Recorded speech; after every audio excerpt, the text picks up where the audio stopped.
이 땡중이 왜 여기 와서 행패야? 여기 절 아니에요. 법당 가서 기도나 하세요. 평생 군을 지킨 스님에게 돌아온 건 모욕뿐이었습니다. 그러나 그 순간 합참의장이 헬기를 타고 나타나 무릎을 꿇었습니다. 손자 면회장에서 드러난 여군 장성 스님의 전설 같은 이야기. 충청도 깊숙한 산골, 아침 안개가 서서히 걷히는 소박한 암자에서 하루가 시작됩니다. 정화 스님은 62살의 나이에도 불구하고 새벽 4시면 어김없이 일어나 예불을 드립니다. 오늘도 마찬가지였죠. 낡은 목탁 소리가 고요한 산자락에 은은하게 퍼져나가는데 그 소리 속에는 묘한 긴장감이 흐르고 있었습니다. 나무 아미타불 관세음보살. 정화 스님의 연불 소리는 평온했지만 가슴 한편에는 늘 무거운 그림자가 드리워져 있었습니다. 밤마다 찾아오는 악몽 때문이었죠. 하지만 이건 그냥 평범한 악몽이 아니었습니다. 군복을 입고 전장을 누비던 그 시절, 동료들의 비명소리와 포화 속에서 살아남은 기억들. 그런데 정화 스님이 꾸는 악몽 속에는 계급장이 선명하게 보였습니다. 별 3개가 빛나는 계급장 말이죠. 아무도 모르죠. 지금의 정화 스님이 과거에 어떤 존재였는지는요. 암자를 찾는 신도들은 그저 자애로운 스님으로만 알고 있으니까요. 하지만 정화 스님의 서랍 깊숙한 곳에는 낡은 군번줄 하나가 소중히 보관되어 있었습니다. 그 군번줄에는 아무도 상상할 수 없는 비밀이 숨어 있었어요. 예불을 마치고 나서 정화 스님은 작은 부엌으로 향했습니다. 오늘은 특별한 날이었거든요. 손자 민재가 입대한 지 벌써 2달이 지났는데 이번 주말이 첫 면회일이었습니다. 스님의 얼굴에 미소가 번지죠. 평소 무표정하던 얼굴이 손자 생각만 하면 이렇게 부드러워집니다. 그런데 민재가 배치받은 부대를 처음 들었을 때 정화 스님의 반응은 남달랐어요. 강원도 화천 백호특전 여단이라는 말을 듣는 순간 스님의 손이 미묘하게 떨렸거든요. 다른 사람들은 그냥 특전사라고 하면 우리 민재가 엘리트 부대에 갔구나 정도로 생각하겠지만 정화 스님에게는 다른 의미였습니다. 민재가 좋아하던 김치전을 해줘야지. 정화 스님은 정성껏 반죽을 만들기 시작했습니다. 김치는 직접 담근 것으로 민재가 어릴 때부터 가장 좋아하던 음식이었어요. 하지만 김치전을 부치면서도 스님의 마음 한구석에는 불안감이 자리했습니다. 특전사라는 곳이 어떤 곳인지, 그곳의 훈련이 얼마나 혹독한지 너무나 잘 알고 있었거든요. 깻잎 무침도 빠뜨릴 수 없죠. 민재가 할머니가 만든 깻잎 무침이 세상에서 제일 맛있다고 했던 말이 아직도 귀에 생생합니다. 그런데 정화 스님이 깻잎을 다듬으면서 보인 손놀림은 보통 할머니들과는 달랐어요. 정확하고 빠르면서도 어딘가 날카로운 면이 있었죠. 마치 훈련받은 사람의 손놀림 같았습니다. 도시락통에 음식을 정성스럽게 담으면서 스님은 속으로 중얼거렸습니다. 군대가 어떤 곳인지 누구보다 잘 알지. 하지만 내 피부치 하나 군복 입었다 생각하니 내 마음이 달라지네. 정화 스님의 이 말에는 깊은 의미가 숨어 있었어요. 단순히 군대를 경험했다는 게 아니라 그보다 훨씬 더 깊은 차원에서 군대를 알고 있었거든요. 스님의 눈빛에는 때때로 예리함이 스쳐 지나갔는데 그건 보통 스님들에게서는 찾아볼 수 없는 특별한 것이었습니다. 달력을 보니 빨간 동그라미가 그려진 날짜가 보입니다.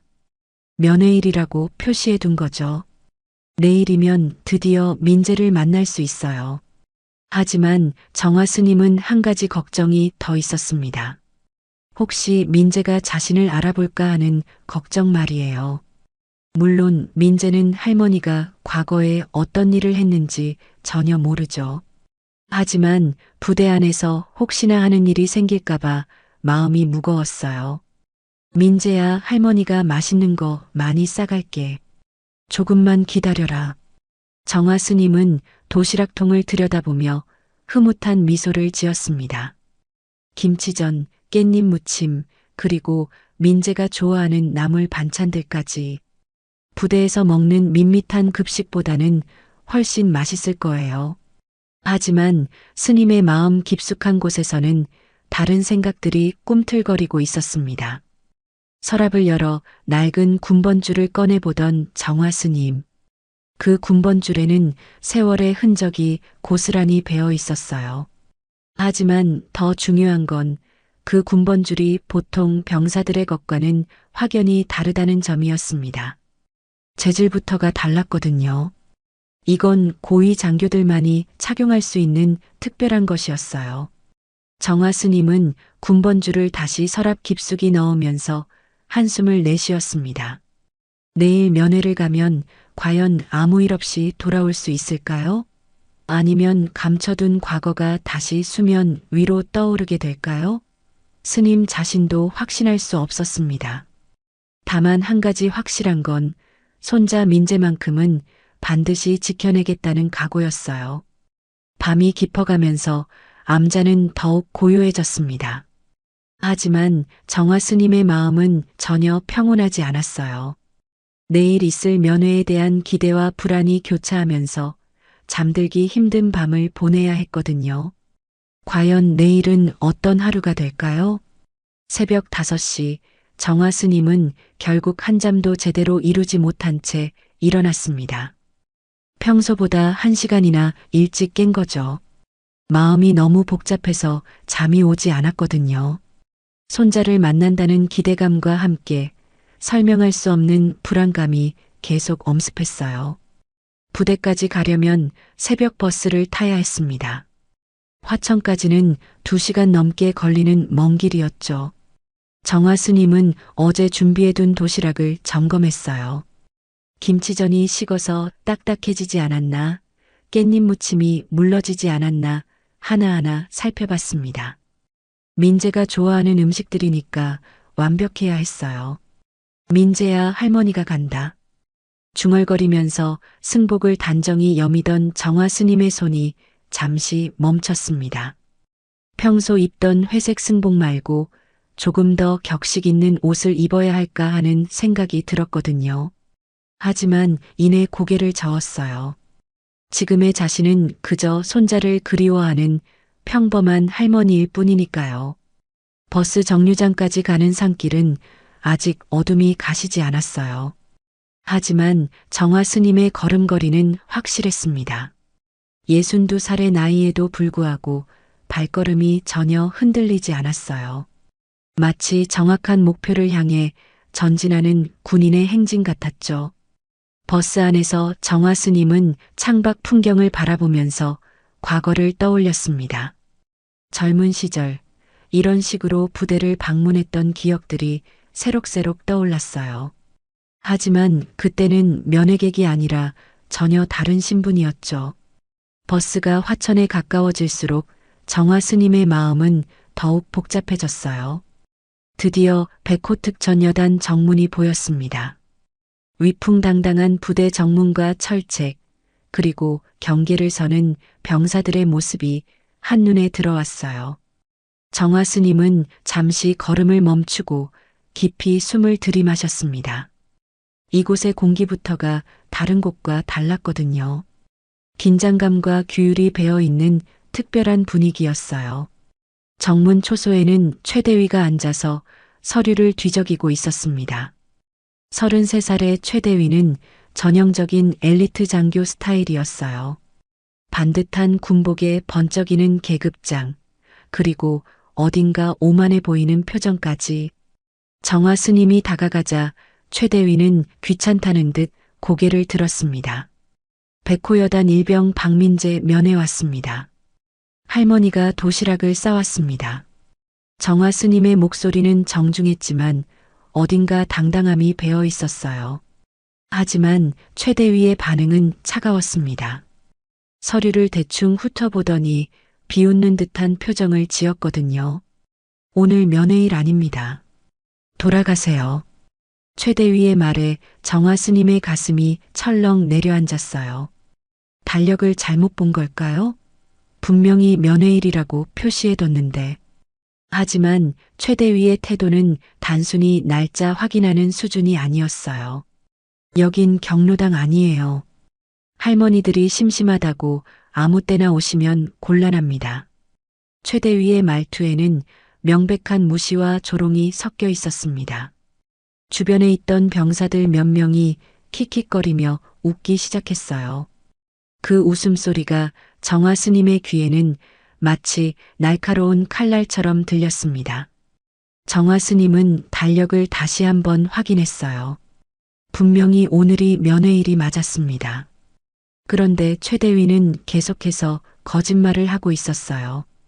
이런 상황에서 보통 할머니들이라면 당황해서 물러날 텐데 정화 스님의 눈빛은 오히려 더욱 날카로워졌습니다. 대위님, 정말 잠깐 얼굴만, 도시락만이라도 전해주면 안 되겠습니까?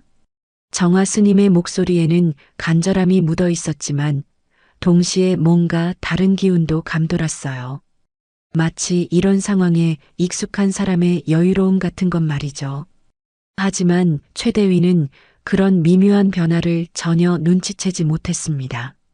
여기절 아니에요. 법당 가서 기도나 하시지요. 최대위의 모욕은 더욱 심해졌어요. 이제는 정화 스님의 종교까지 조롱하기 시작한 거죠. 군대는 피와 땀입니다. 그런 수행으론 못 버팁니다. 할머니들은 이런 곳 모르시니까. 뒤에서 병사들의 웃음소리가 더욱 커졌습니다. 누군가가 맞아요. 요즘 면회 오시는 노인네들 다 똑같아요. 라고 중얼거리는 소리도 들렸어요. 시간만 버리고 가시죠. 라는 말까지 덧붙이면서요. 그 순간 뒤쪽에서 중년의 부사관 한 명이 다가왔습니다. 김원석 원사였어요. 55살의 김원사는 오랫동안 군 생활을 한 베테랑이었죠. 최대위의 말을 듣고 있던 김원사의 얼굴이 굳어졌어요. 대위님 말씀이 도가 지나치는 것 같습니다. 김원사의 제지에도 불구하고 최대위는 오히려 더욱 거만해졌어요. 자신의 권위에 도전받는다고 느꼈거든요. 원사님도 참 이런 일에 신경 쓰실 필요 없어요. 규정은 규정이니까요. 최대위는 정화 스님을 향해 다시 차가운 시선을 보냈습니다. 하지만 이때 정화 스님의 표정에 미묘한 변화가 일어났어요. 눈빛이 예전과는 확연히 달라졌거든요. 마치 잠들어 있던 무언가가 깨어나는 것 같았습니다. 정화 스님의 손이 도시락통 위에서 살짝 떨렸어요. 분노 때문이 아니었습니다. 오히려 자신 안에 잠들어 있던 다른 인격이 깨어나려 하기 때문이었죠. 그리고 조용히 승복 속 깊숙한 곳에서 낡은 군번줄을 만졌습니다. 최대위는 전혀 모르고 있었어요. 자신이 지금 누구를 상대하고 있는지, 그리고 앞으로 어떤 일이 벌어질지 말이죠. 정화 스님의 속에서는 무언가가 꿈틀거리고 있었습니다. 수십 년간 잠들어 있던 본능이 서서히 깨어나고 있었어요. 최대위의 모욕적인 말들이 하나씩 쌓일 때마다 정화 스님의 눈빛은 점점 더 날카로워졌습니다. 하지만 겉으로는 여전히 차분함을 유지하고 있었죠. 대위님, 저는 그저 손자 얼굴 한번 보고 싶을 뿐입니다. 정화 스님의 목소리는 여전히 정중했지만 그 안에는 뭔가 다른 기운이 흐르고 있었어요. 마치 태풍 전야의 고요함 같은 것 말이죠. 하지만 최대위는 그런 미묘한 변화를 전혀 감지하지 못했습니다. 아이고, 정말 끈질기시네요. 할머니, 여기가 어디인 줄 아세요? 최대위는 자리에서 일어나며 더욱 거만한 태도를 보였어요. 정화 스님을 위아래로 훑어보면서 코웃음을 쳤습니다. 여기는 대한민국 최정예 특전사 부대입니다. 아무나 드나들 수 있는 동네 마트가 아니라고요. 주변 병사들의 킥킥거리는 웃음소리가 더욱 커졌어요. 누군가는 할머니가 특전사를 뭘로 아시나 봐요 라고 중얼거렸고 다른 누군가는 경로당이랑 헷갈리신 게 아닐까요 라며 조롱했습니다. 그런데 이때 뒤쪽에서 또 다른 목소리가 들려왔어요. 요즘 면회 오시는 노인네들 다 똑같아요. 시간만 버리고 가죠. 이 말을 한 건 2등 중사 박준호였어요. 28살의 박중사는 평소에도 민간인들을 무시하는 경향이 있었죠. 특히 나이 많은 어르신들에게는 더욱 그랬어요. 맞아요, 대위님. 이런 일로 부대 분위기 흐려지면 안 되잖아요. 또 다른 병사가 거들어주자 최 대위의 기세는 더욱 올라갔습니다. 자신이 옳다는 확신을 갖게 된 거죠. 보세요, 할머니. 여기 있는 우리 부하들도 다 그렇게 생각해요. 규정은 규정이니까 지켜주셔야죠. 김원석 원사가 다시 한번 제지하려 했지만 최 대위는 이미 흥분 상태였어요. 원사님, 이런 식으로 예외를 인정하기 시작하면 부대 기강이 무너집니다. 군기는 칼 같아야 한다고 배우지 않으셨습니까? 정화 스님은 이 모든 상황을 조용히 지켜보고 있었어요. 표면적으로는 당황한 할머니처럼 보였지만 실제로는 상황을 정확히 파악하고 있었습니다. 최 대위의 성격, 주변 병사들의 반응, 김원사의 고민까지 모든 것을 읽고 있었거든요. 그런데 할머니, 혹시 여기서 소란 피우실 생각은 아니시죠? 최 대위의 말에는 이제 노골적인 위협이 담겨 있었어요. 여기는 군사시설입니다. 민간인이 함부로 행동하시면 법적 조치를 취할 수도 있어요. 이 순간 정화 스님의 눈에서 뭔가 번쩍였습니다. 하지만 여전히 침묵을 지키고 있었어요. 대신 천천히 승복 속 깊은 곳에 손을 집어넣었습니다. 그곳에는 수십 년간 간직해온 낡은 군번줄이 있었거든요. 할머니가 이해를 못하시는 것 같으니까 쉽게 설명해 드릴게요. 최 대위는 마치 어린아이를 다루듯 정화 스님에게 말했어요. 여기는 강한 자만 살아남는 곳입니다. 약한 마음으로는 하루도 버틸 수 없어요. 할머니처럼 나약한 분들은 이해하기 어려우시겠지만요. 그러니까 부처님께 기도나 하시면서 손자 무사히 제대하길 빌어주세요. 그게 할머니가 할 수 있는 최선이에요. 주변 병사들이 다시 웃음을 터뜨렸어요. 누군가는 대위님 말씀이 맞아요 라고 거들었고 다른 누군가는 할머니도 이제 이해하셨을 거예요 라며 비아냥거렸습니다. 그런데 이때 정화 스님이 처음으로 입을 열었어요. 대위님 말씀이 맞습니다. 군대는 정말 강한 자만 살아남는 곳이죠. 정화 스님의 목소리에는 묘한 변화가 있었어요. 여전히 정중했지만 그 안에 강철 같은 단단함이 느껴졌습니다. 저도 그걸 잘 알고 있어요. 아주 잘 알고 있습니다. 최 대위는 정화 스님의 말투 변화를 느꼈지만 여전히 자신이 우위에 있다고 생각했어요. 그럼 이해해 주시겠어요? 규정은 규정이니까요. 네, 규정은 정말 중요하죠. 정화 스님은 고개를 끄덕이면서 천천히 휴대폰을 꺼냈습니다. 낡은 휴대폰이었지만 그 안에는 몇 개의 중요한 번호가 저장되어 있었어요. 그런데 대위님, 혹시 규정보다 더 중요한 게 있다는 걸 아세요? 뭐가 규정보다 중요하다는 거죠? 최 대위가 비웃으며 물었을 때 정화 스님의 손가락이 휴대폰 화면을 터치했습니다. 주소록에서 특별한 번호 하나를 찾아낸 거죠. 주변 병사들이 수군거리기 시작했어요. 할머니가 뭘 하시려는 거야? 누구한테 전화하려나? 혹시 경찰서에 신고하려는 건 아니겠지? 김원석 원사는 불안한 표정으로 상황을 지켜보고 있었어요. 오랜 군 경험으로 느꼈는데 뭔가 심상치 않은 기운이 흐르고 있었거든요. 할머니, 누구한테 전화하시려는 거예요? 설마 국방부에 민원 넣으시려는 건 아니죠? 병사들이 다시 킥킥거리며 웃었어요. 하지만 정화 스님의 표정은 더욱 진지해졌습니다. 대위님이 규정을 중요하게 생각하신다니까 저도 적절한 절차를 밟아보려고요. 정화 스님의 손가락이 전화번호를 누르기 시작했습니다. 그 번호는 아무도 상상할 수 없는 특별한 번호였어요. 전화벨 소리가 울리기 시작했습니다. 한 번, 두 번. 주변의 병사들은 여전히 킥킥거리며 웃고 있었어요. 최대위 역시 비웃는 표정을 지으며 정화 스님을 바라보고 있었죠. 아마 국민신문고나 국정감사실 같은 곳에 전화하는 줄 알았을 거예요. 할머니, 누구한테 전화하시는 거예요? 청와대라도 아시나요? 병사 하나가 농담조로 말하자 다른 병사들이 더욱 크게 웃었습니다. 아니면 국방장관 친구라도 있으신가요? 할머니, 대통령 번호라도 있어요?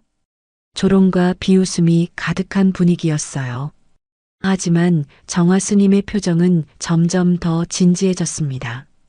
전화가 연결되기를 기다리는 동안 스님의 눈빛에는 과거의 기억들이 스쳐 지나갔어요. 그때 수화기 너머에서 낮고 묵직한 목소리가 흘러나왔습니다. 합참의장 이상훈입니다. 순간 주변이 조용해졌어요. 병사들의 웃음소리가 뚝 그쳤죠. 합참의장이라는 단어가 무엇을 의미하는지 모르는 사람은 없었거든요. 대한민국군 최고 위층 중에 최고 위층이었어요. 최대위의 얼굴이 순간 굳어졌습니다.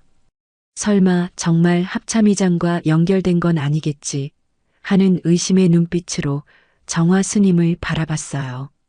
하지만 스님의 다음 말을 듣고는 완전히 얼어붙었습니다. 상훈아, 나다. 정화 스님의 목소리는 이전과 완전히 달랐어요. 더 이상 조심스럽고 정중한 할머니의 목소리가 아니었습니다. 권위 있고 당당하며 어떤 거리낌도 없이 상대방을 부르는 목소리였어요. 전화기 너머에서 잠시 정적이 흘렀습니다. 그리고 떨리는 목소리가 들려왔어요. 스승님, 정화 장군님이십니까? 장군님이라는 단어가 정문 앞 공간에 울려 퍼졌습니다. 병사들의 얼굴이 하얗게 질렸어요. 최대위는 입을 벌린 채 말을 잇지 못했습니다. 김원석 원사의 눈이 크게 떠졌죠. 그래, 상훈아. 오랜만이다. 정화 스님의 목소리에는 이제 완전히 다른 인격이 드러나 있었어요. 수십 년간 감춰왔던 진짜 모습이 서서히 나타나고 있었습니다. 전화기 너머에서 합참의장의 목소리가 더욱 떨리면서 들려왔어요. 장군님, 어디에 계십니까? 혹시 무슨 일이? 화천 백호특전 여단에 있다. 손자 면회 왔는데. 정화 스님이 말을 끝내기도 전에 합참의장의 다급한 목소리가 들렸습니다. 누가 감히 장군님을? 지금 즉시 확인해 보겠습니다. 주변 병사들은 완전히 패닉 상태였어요. 자신들이 방금까지 조롱하던 할머니가 합참의장과 이런 식으로 대화하다니 믿을 수가 없었거든요. 최대위는 얼굴이 새하얗게 변해서 벌벌 떨고 있었습니다. 자신이 얼마나 큰 실수를 저질렀는지 서서히 깨닫기 시작한 거죠. 장군님, 제가 바로 부대장에게 연락드리겠습니다. 잠시만 기다려 주십시오. 아니다, 상훈아. 그럴 필요 없어. 정화 스님의 목소리는 여전히 차분했지만 그 안에는 강철 같은 단단함이 배어 있었어요. 나는 그저 손자 얼굴 한번 보러 온 할머니일 뿐이야. 하지만 여기 대위라는 친구가 군인의 예의에 대해 가르쳐주고 싶어 하더구나. 합참의장의 목소리가 더욱 단호해졌습니다. 누구입니까? 제가 직접 처리하겠습니다. 이때 최대위가 더 이상 버티지 못하고 무릎을 꿇었어요. 다리에 힘이 완전히 빠진 거죠. 죄송합니다. 제가 잘못했습니다. 하지만 정화 스님은 전화를 끊지 않았어요. 대신 합참의장에게 말했습니다. 상훈아, 기억하냐? 내가 훈련장에서 탈진해서 쓰러졌을 때. 물론입니다, 장군님. 그때 장군님이 저를 업어내주지 않으셨다면. 그때 내가 너에게 뭐라고 했지? 합참의장의 목소리에서 감정이 묻어났어요. 동료를 지키는 게 군인의 첫 번째 임무라고. 그리고 예의는 계급보다 먼저라고 가르쳐 주셨습니다. 주변 병사들이 숨을 죽이고 이 대화를 듣고 있었어요. 자신들이 얼마나 큰 존재를 모독했는지 이제야 깨닫기 시작한 거죠. 맞다. 그런데 지금 여기서는 그런 기본도 모르는 군인들이 있더구나. 정화 스님의 시선이 최대위에게 향했어요. 최대위는 땀을 뻘뻘 흘리며 바닥에 엎드려 있었습니다. 장군님, 제가 즉시 조치하겠습니다. 용서해 주십시오. 조치는 필요 없어, 상훈아. 다만 교육이 필요한 것 같구나. 정화 스님이 천천히 최대위를 내려다봤습니다. 그 눈빛에는 수십 년간 쌓인 권위와 위엄이 고스란히 담겨 있었어요. 대위, 이제 알겠나? 진짜 군인이 무엇인지 말이야. 김원석 원사도 그제야 상황을 파악하고 정중히 경례를 올렸습니다. 다른 병사들도 하나둘씩 차렷 자세를 취하기 시작했어요. 하지만 이건 시작에 불과했습니다. 진짜 충격적인 일은 이제부터 벌어질 예정이었거든요. 전화 통화가 끝나자 정문 앞은 완전히 다른 분위기가 되었습니다. 방금까지 킥킥거리며 웃던 병사들은 모두 얼어붙어 있었고 최대위는 여전히 바닥에 무릎을 꿇은 채 벌벌 떨고 있었어요.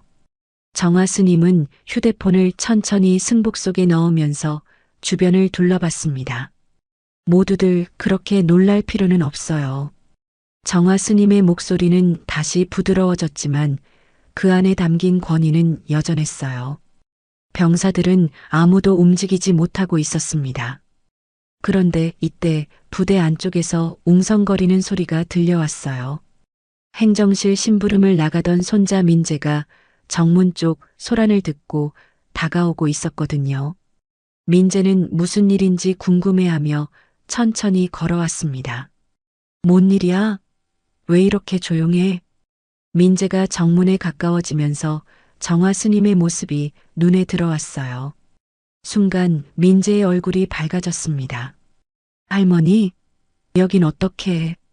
하지만 민재의 말은 거기서 멈췄어요. 주변 상황이 너무 이상했거든요. 무릎 꿇은 최대위, 경직된 채로 서 있는 병사들, 그리고 평소와는 완전히 다른 분위기의 할머니까지. 할머니, 이게 무슨 일이에요? 민재의 목소리에는 당황과 혼란이 가득했어요. 평생 자신이 알고 있던 할머니는 평범한 시골 스님이었는데 지금 보니 뭔가 완전히 다른 존재 같았거든요. 정화 스님은 민재를 보자 표정이 부드러워졌습니다.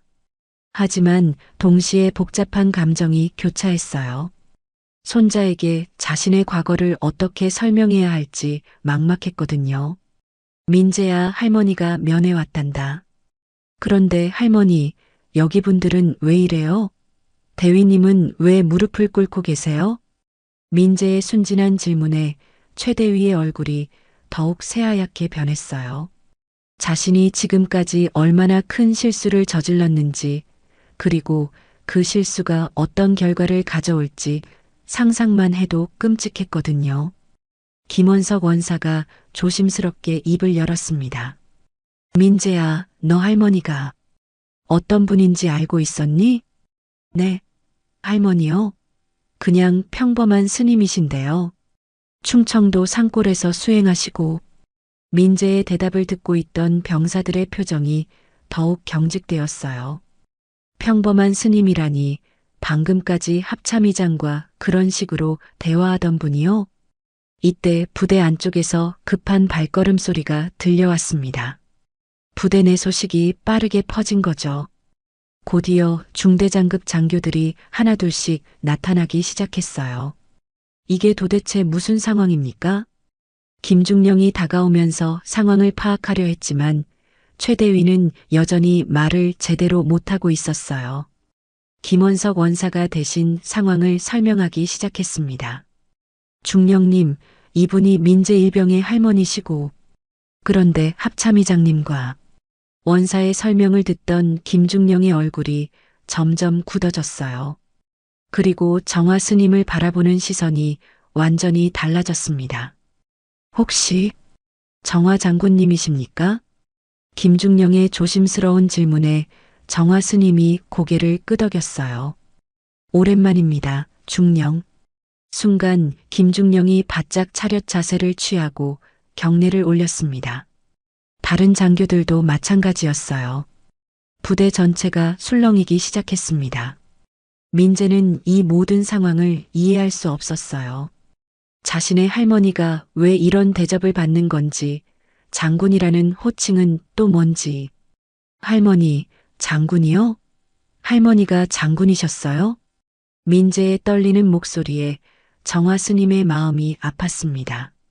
손자에게는 평생 숨기고 싶었던 과거였거든요. 민재야, 할머니에겐 옛날 이야기가 있단다. 하지만 설명할 시간은 충분하지 않았어요. 부대 내부에서 더 큰 움직임이 감지되고 있었거든요. 이때 김중령이 조심스럽게 물었습니다. 장군님, 혹시 최대위가 신뢰를 범한 건입니까? 정화 스님은 여전히 무릎 꿇고 있는 최대위를 내려다봤어요. 그의 눈빛에는 분노보다는 실망이 담겨 있었습니다.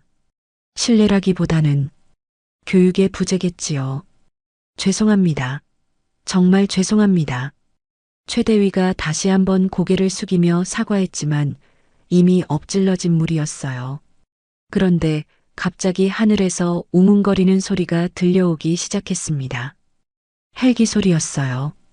그것도 보통 헬기가 아닌 군용 헬기의 독특한 엔진음이었습니다. 병사들이 하늘을 올려다보기 시작했어요. 점점 가까워지는 헬기 소리에 모든 사람들의 시선이 하늘로 향했습니다. 헬기다. 저게 뭔 헬기야? 혹시 합참의장님 헬기 아닌가? 병사들의 웅성거림이 커졌어요. 정화 스님은 하늘을 올려다보며 작은 한숨을 내쉬었습니다. 상훈이 이 녀석 역시 성격이 그대로구나. 민재는 더욱 혼란스러워했어요. 헬기까지 오는 상황이라니 도대체 할머니가 누구이길래 이런 일이 벌어지는 건지 전혀 이해할 수 없었거든요. 헬기 소리가 점점 더 가까워졌습니다. 이제 곧 착륙할 것 같았어요. 부대 전체가 긴장으로 가득 찼습니다. 과연 헬기에서 누가 내릴까요? 헬기 소리가 점점 더 커지면서 부대 전체가 술렁이기 시작했습니다. 하늘에서 내려다 보이는 헬기는 일반적인 군용 헬기가 아니었어요. 합참의장 전용기였거든요. 그 특별한 마크를 본 김중령의 얼굴이 더욱 굳어졌습니다. 이런, 정말 합참의장님이 직접 오시는 건가요? 김중령의 중얼거림에 주변 장교들도 긴장하기 시작했어요. 평소 같으면 꿈에서나 볼 수 있는 최고 위층이 직접 부대로 오는 상황이었거든요. 민재는 여전히 상황을 파악하지 못하고 있었습니다. 할머니 때문에 이 모든 일이 벌어지고 있다는 게 믿어지지 않았어요. 할머니, 저 헬기가 할머니 때문에 온 거예요? 정화 스님은 민재를 바라보며 안쓰러운 표정을 지었습니다. 손자에게 이런 모습을 보여주고 싶지 않았는데 상황이 걷잡을 수 없이 커져버린 거죠. 민재야, 할머니가 설명해 줄게. 하지만 지금은 헬기가 부대 내 활주장에 착륙하기 시작했습니다. 강한 바람이 일면서 모든 사람들이 몸을 웅크렸어요. 최대위는 여전히 무릎을 꿇은 채로 헬기 착륙을 지켜보고 있었습니다. 착륙이 완료되자 헬기 문이 열렸어요. 그리고 그 안에서 군복을 단정히 차려입은 한 사람이 급하게 뛰어내렸습니다. 합동참모본부 의장 이상훈이었어요. 이상훈 장군은 58살의 나이에도 불구하고 놀라울 정도로 민첩하게 움직였습니다. 헬기에서 내리자마자 주변을 둘러보더니 정화 스님을 발견했어요. 그 순간 놀라운 일이 벌어졌습니다. 대한민국군 최고 위층 중 한 명인 합참의장이 정화 스님 앞에서 무릎을 꿇은 거예요. 합동참모본부 의장 이상훈 은사님께 경례드립니다. 이상훈 장군의 목소리는 떨리고 있었어요. 감격과 존경, 그리고 죄송함이 뒤섞인 복잡한 감정이 드러나 있었습니다. 부대의 모든 사람들이 이 광경을 믿을 수 없다는 표정으로 바라봤어요. 합참의장이 한 민간인에게 무릎을 꿇고 경례를 올리다니 상상도 할 수 없는 일이었거든요. 민재의 다리가 후들거렸습니다. 자신의 할머니가 도대체 누구이길래 이런 일이 벌어지는 건지 전혀 이해할 수 없었어요. 상훈아, 일어서거라. 여기서 이러면 안 된다. 정화 스님의 조용한 말에 이상훈 장군이 천천히 일어났지만 그의 눈에는 여전히 눈물이 맺혀 있었어요. 장군님을 모시겠다고 말씀드렸는데 이런 일이 벌어지다니 정말 죄송합니다. 이상훈 장군은 주변을 둘러보다가 여전히 무릎 꿇고 있는 최대위를 발견했습니다. 그의 표정이 순간 차갑게 변했어요. 누가 감히 은사님께 무례를 범했습니까? 이상훈 장군의 목소리에는 분노가 담겨 있었어요. 김중령이 급하게 상황을 설명하려 했지만 이상훈 장군의 표정은 점점 더 굳어졌습니다. 최대위. 이상훈 장군의 호명에 최대위가 온몸을 떨면서 대답했어요. 예. 예. 당신이 우리 은사님께 무례를 범한 겁니까? 최대위는 말을 제대로 잇지 못했어요. 목소리가 떨려서 나오지 않았거든요. 그런데 이때 정화 스님이 조용히 입을 열었습니다. 상훈아, 진정해라. 그보다 내가 너에게 하고 싶은 말이 있다. 이상훈 장군이 즉시 정화 스님에게 집중했어요. 기억하느냐? 내가 훈련장에서 기절했을 때 말이야. 물론입니다. 장군님이 저를 업어내 주시지 않으셨다면. 이상훈 장군의 목소리가 떨렸어요. 그때의 기억이 생생하게 떠올랐거든요. 그때 저는 신병이었고 혹독한 훈련을 견디지 못해 쓰러졌습니다.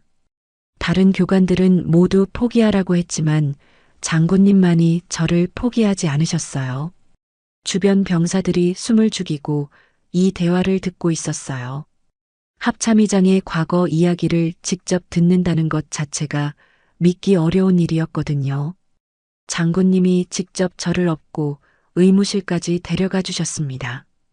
그리고 말씀하셨죠. 동료를 버리는 군인은 진짜 군인이 아니다라고. 정화 스님이 고개를 끄덕였어요. 그래, 그때 너는 울면서 말했지. 다시 한번 기회를 달라고. 네, 그리고 장군님은 제게 가장 중요한 것을 가르쳐 주셨습니다. 이상훈 장군의 시선이 최대위에게 향했어요.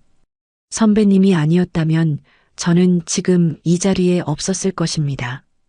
장군님은 제 인생의 은인이십니다. 민재는 이 모든 대화를 들으면서 점점 더 혼란스러워졌어요. 할머니가 합참의장의 은인이라니, 그것도 군대에서요? 김원석 원사가 조심스럽게 물었습니다. 혹시 정화 장군님이 그 유명한... 맞습니다. 이상훈 장군이 단호하게 대답했어요. 이분이 바로 우리 군의 전설 정화 장군님이십니다. 부대 전체에 충격이 퍼졌습니다. 전설이라는 말이 무엇을 의미하는지 이제 모든 사람들이 깨닫기 시작했거든요. 전설이라는 단어가 부대에 울려 퍼지자 모든 사람들의 표정이 완전히 달라졌습니다. 젊은 병사들은 아직 정확히 무슨 의미인지 모르겠지만 김원석 원사와 김중령 같은 고참들의 얼굴은 경외감으로 가득했어요. 설마 그 정화 장군님이세요? 김중령이 떨리는 목소리로 물었습니다. 이상훈 장군이 고개를 끄덕이자 김중령은 즉시 정중한 경례를 올렸어요. 전 육군사관학교에서 장군님에 대해 배웠습니다. 침묵의 호랑이. 정화 장군님. 침묵의 호랑이라는 별명을 들은 병사들이 웅성거리기 시작했어요. 일부는 들어본 적이 있는 듯했고, 일부는 완전히 처음 듣는 이야기였습니다. 민재는 더욱 혼란스러웠어요. 침묵의 호랑이라니 할머니와는 전혀 어울리지 않는 별명이었거든요. 할머니가 침묵의 호랑이요? 정화 스님은 민재를 바라보며 깊은 한숨을 내쉬었습니다. 이제 더 이상 숨길 수 없었어요. 민재야, 할머니에게는 긴 이야기가 있단다. 이상훈 장군이 주변 사람들을 향해 설명하기 시작했습니다. 여러분이 아셔야 할 것은 이분이 단순한 전설이 아니라는 겁니다. 정화 장군님은 우리나라 최초의 여성 준장이셨어요. 부대에 정적이 흘렀습니다. 최초의 여성 준장이라니 그 의미가 얼마나 큰지 모든 사람들이 깨닫기 시작했어요. 그것도 전투병과에서 말입니다. 당시에는 상상도 할 수 없었던 일이었죠. 김원석 원사가 감탄하며 말했어요. 그러고 보니 제가 신병 때 들었던 이야기가 혹시 무인도 훈련 사건이? 이상훈 장군의 눈이 반짝였어요. 그렇습니다. 정화 장군님이 직접 최전방에서 지휘하신 그 유명한 작전이죠. 정화 스님은 과거를 회상하며 조용히 말했습니다. 그건 별것 아니었어. 그저 해야 할 일을 했을 뿐이지. 하지만 이상훈 장군은 다르게 생각했어요. 별것 아니라니요. 장군님은 극한 상황에서 부하들을 모두 무사히 구출해내셨습니다. 그때 장군님의 판단력과 리더십이 없었다면 최대위는 이 모든 이야기를 들으면서 자신이 얼마나 큰 실수를 했는지 절감하고 있었어요. 자신이 조롱했던 할머니가 이런 분이었다니 땅에 묻히고 싶은 심정이었습니다. 그런데 장군님, 왜 갑자기 군복을 벗으신 건가요? 김중령의 질문에 정화 스님의 표정이 잠시 어두워졌어요. 그때는 개인적인 이유가 있었다. 이상훈 장군이 조심스럽게 설명을 이어갔습니다. 장군님은 전역 후 불교에 귀의하셨습니다. 하지만 군에서의 공로는 영원히 기억될 거예요. 민재가 떨리는 목소리로 물었습니다. 할머니, 그럼 정말 장군이셨던 거예요? 정화 스님은 민재의 손을 잡았어요. 그래, 민재야. 할머니는 예전에 군인이었단다. 하지만 지금은 그저 너를 사랑하는 할머니일 뿐이야. 이때 최대위가 더 이상 참지 못하고 일어섰습니다. 무릎으로 기어가면서 정화 스님의 발 앞에 완전히 엎드렸어요. 장군님, 정말 죄송합니다. 제가 정말 잘못했습니다. 최대위의 목소리는 완전히 떨리고 있었어요. 자신의 군 생활이 끝날 수도 있다는 두려움과 함께 진심으로 후회하는 마음이 섞여 있었습니다. 제가 얼마나 무례했는지 용서해 주십시오. 정화 스님은 최대위를 내려다보며 차분하게 말했습니다. 일어서거라, 대위. 최대위가 조심스럽게 고개를 들었어요.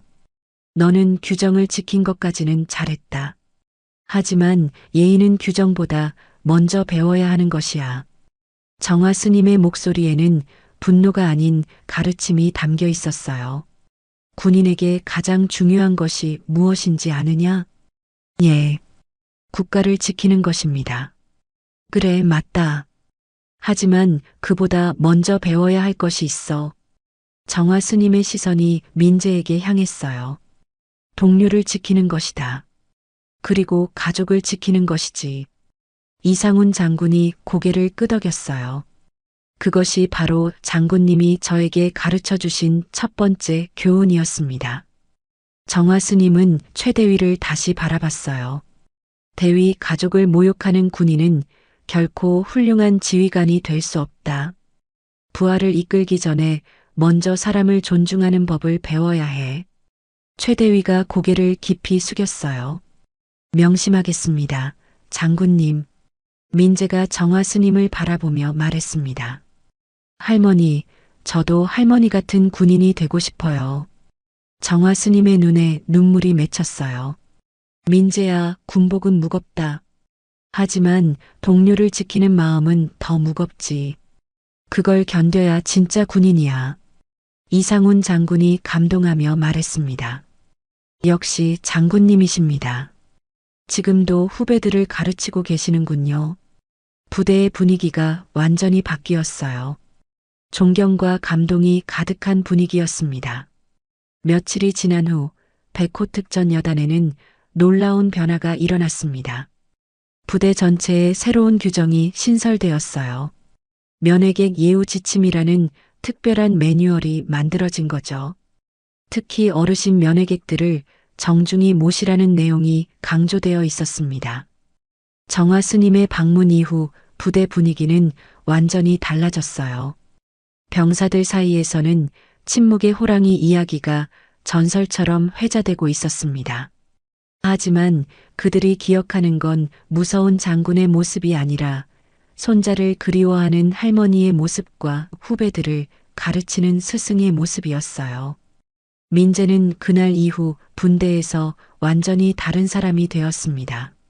할머니의 진짜 모습을 알게 된 후 자신도 진정한 군인이 되겠다는 각오를 다졌거든요. 평소보다 더 솔선수범하며 동료들을 이끌기 시작했어요. 민재, 내 할머니 정말 대단하시다.